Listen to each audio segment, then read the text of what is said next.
인공지능, AI가 우리 삶을 바꾸고 있다는 건 뭐 이제는 다들 아는 이야기죠?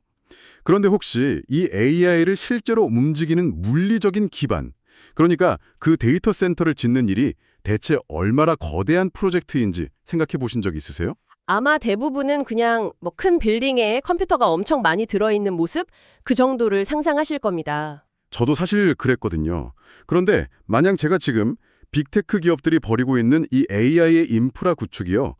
1850년대 미국 대륙을 횡단했던 그 철도 건설 붐, 또 1960년대에 인류를 달에 보냈던 아폴로 계획, 그리고 수십 년에 걸쳐서 미국 전역을 쫙 연결한 그 주간 고속도로 시스템 건설, 이걸 전부 합친 것보다 더 큰 규모의 자본 투자라고 한다면 믿으시겠어요?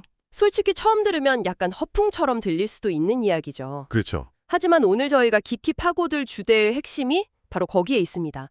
마이크로소프트, 아마존, 구글, 그리고 메타, 이 네 개의 거대 기업이 AI 시대를 먼저 차지하기 위해서 쏟아붓고 있는 돈의 규모가 그야말로 인류 역사상 유례를 찾기 힘든 수준에 도달했다는 겁니다. 네, 바로 그 지점입니다. 오늘은 단순한 기술 경쟁을 넘어서서 거의 뭐 국가 단위의 역사적 사업에 비견되는 이들 기업의 천문학적인 지출 경쟁, 그 실체와 또 그 이면에 숨겨진 의미를 한번 파헤쳐 보겠습니다. 네, 이 어마어마한 돈잔치가 과연 미래를 위한 현명한 투자인지 아니면 위험천만한 도박인지, 그리고 시장은 이들의 행보를 또 어떻게 평가하고 있는지 그 속사정을 한번 제대로 들여다보자는 거죠. 좋습니다. 그럼 그 역사적인 사업들을 합친 것보다 크다.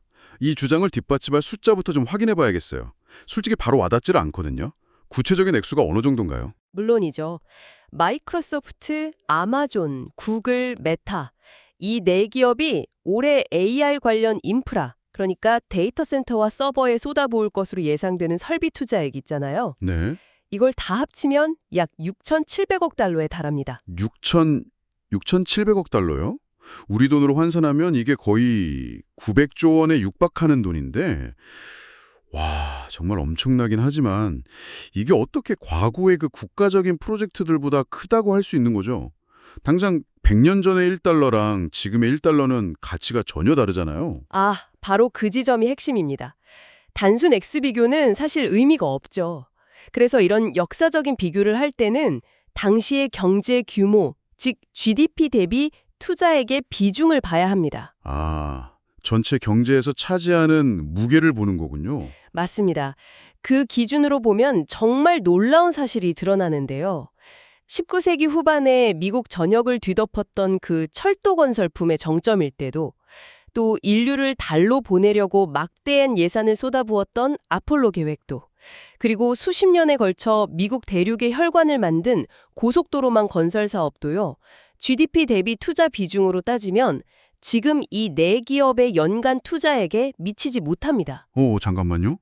그럼 단 4개의 기업이 단 1년 동안 쓰는 돈이 한 국가가 수십 년에 걸쳐서 진행했던 거대 토목공사나 우주 탐사 프로젝트보다 경제적으로 더 큰 비중을 차지한다는 건가요? 정확합니다.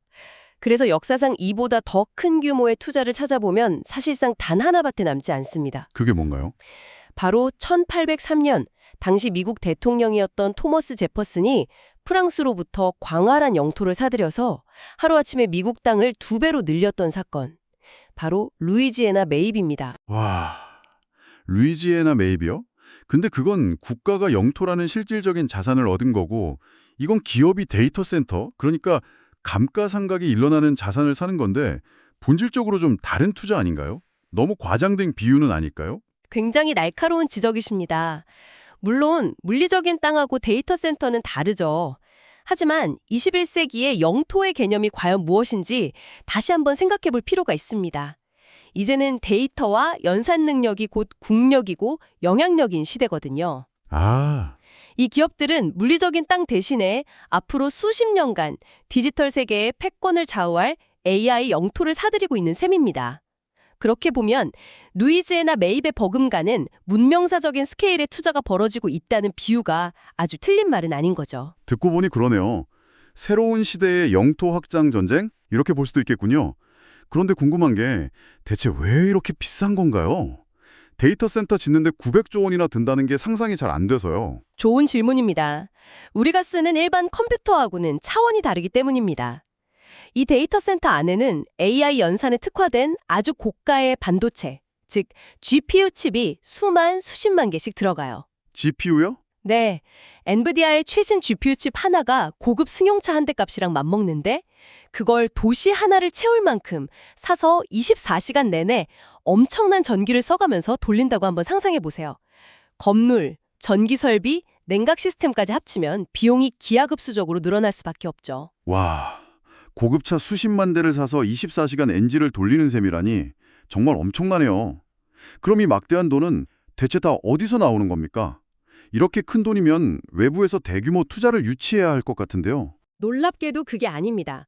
이 천문학적인 비용은 외부 투자가 아니라 이 기업들이 기존의 핵심 사업, 그러니까 광고, 클라우드, 구독 서비스 같은 곳에서 벌어들인 막대한 현금으로 자체 조달하고 있습니다. 아, 자기들이 번 돈으로요? 네, 말하자면 자신들의 심장에서 뽑아낸 피를 AI라는 새로운 뇌에 공급하고 있는 셈이죠. 자기들이 번 돈으로 전부 충당한다. 그렇다면 이건 단순한 투자를 넘어서는 의미가 있겠는데요. 그렇습니다. 더 주목할 점은요, 이 설비 투자 비용이 기업의 전체 살림살이에서 차지하는 비중이 점점 더 커지고 있다는 사실입니다. 대표적인 사례가 바로 메타인데요. 메타요? 네, 분석가들의 예측에 따르면 2026년에는 메타의 설비 투자가 사상 처음으로 연간 매출의 50%를 넘어설 수도 있다는 전망까지 나옵니다. 잠깐만요. 매출의 50%요? 그게 무슨 뜻이죠? 회사가 1년 동안 100원을 벌면 그중 50원 이상을 데이터 센터 짓고 서버 사는 데 쏟아붓는다는 건가요? 그건 일반적인 상장 기업의 재무 전략이라고 보긴 좀 어렵지 않나요? 월스트리트에서는 이걸 거의 미친 짓이라고 봤을 것 같은데요. 정확히 보셨습니다. 실제로 처음 계획이 발표됐을 때 월가의 반응은 아주 냉담했죠. 일반적인 제조업체도 이 정도로 투자하는 경우는 드물거든요. 그런데 소프트웨어와 광고가 주력인 기업이 버는 돈의 절반 이상을 물리적인 인프라에 쏟아붓겠다니 당연히 우려가 컸습니다. 하지만 여기에 바로 이 AI 군비 경쟁의 본질이 담겨 있습니다. 이건 단순히 더 좋은 AI를 만들겠다는 경쟁을 넘어 AI를 운용하는 비용 자체를 다음 세대의 진입장벽으로 만들고 있는 겁니다. 아, 그러니까 아예 게임의 룰을 바꾸고 있다는 거군요. 이 정도 돈을 태울 수 없으면 아예 이 판에 끼어들 생각도 하지 마라. 뭐 이런 무언의 압박 같은 거네요. 바로 그겁니다. 미래에는 훌륭한 AI 모델을 만드는 기술력보다 그걸 감당할 수 있는 전기료와 데이터 센터 부지를 확보하는 능력이 더 중요해질 수도 있다는 뜻이죠. 회사의 명운을 건 거대한 도박인 동시에 누구도 따라올 수 없는 거대한 성벽, 즉 경제적 해자를 쌓고 있는 겁니다. AI 경쟁에서 뒤처지는 순간 지금의 성공은 신기루처럼 사라질 수 있다는 위기감이 반영된 극단적인 전략인 셈이죠. 미래를 선점하기 위해서 현재의 이익 대부분을 포기하는 전략이라. 정말 대담한 배팅입니다. 그런데 아까 월가의 반응이 처음에 냉담했다고 하셨는데 지금은 좀 어떤가요? 이렇게 엄청난 돈을 쏟아붓는 계획에 대해서 시장의 평가는 어떻습니까? 바로 그 지점이 정말 흥미롭습니다. 똑같이 미래를 위해 엄청난 돈을 쓰겠다고 선언했는데 시장의 반응은 그야말로 극과 극으로 갈렸어요. 이 반응의 차이를 보면 시장이 이 경쟁을 얼마나 냉정하게 바라보고 있는지 알 수 있죠. 방금 말씀하신 메타의 경우는 어떻게 됐나요? 그 미친 짓이라는 평가를 뒤집었나요? 네, 완전히 뒤집었습니다. 처음 투자 계획을 발표했을 때는 주가가 좀 주춤했죠. 지나치게 무모하다, 수익성이 악화될 것이다, 이런 비판이 쏟아졌거든요. 그런데 얼마 지나지 않아서 분위기가 180도 바뀌었습니다. 메타가 그 막대한 투자를 통해 강화한 AI 기술을 인스타그램이나 페이스북에 맞춤형 콘텐츠 추천과 광고 타겟팅에 적용했고 그 결과 기록적인 분기 실적을 발표한 겁니다.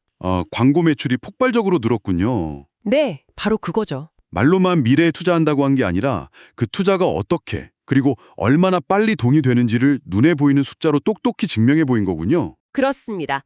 우리의 투자는 뜬구름 잡는 얘기가 아니라 바로 이렇게 당신들의 주머니를 채워줄 겁니다라는 걸 실적으로 보여준 거죠. 그러자 언제 비판했냐는 듯이 월스트리트의 분위기가 반전됐습니다. 이제는 메타가 투자를 더 늘린다고 하면 오히려 환호하는 분위기예요. 메타는 시장을 설득하는 데 완벽하게 성공한 셈이죠. 그렇군요. 아주 성공적인 사례네요.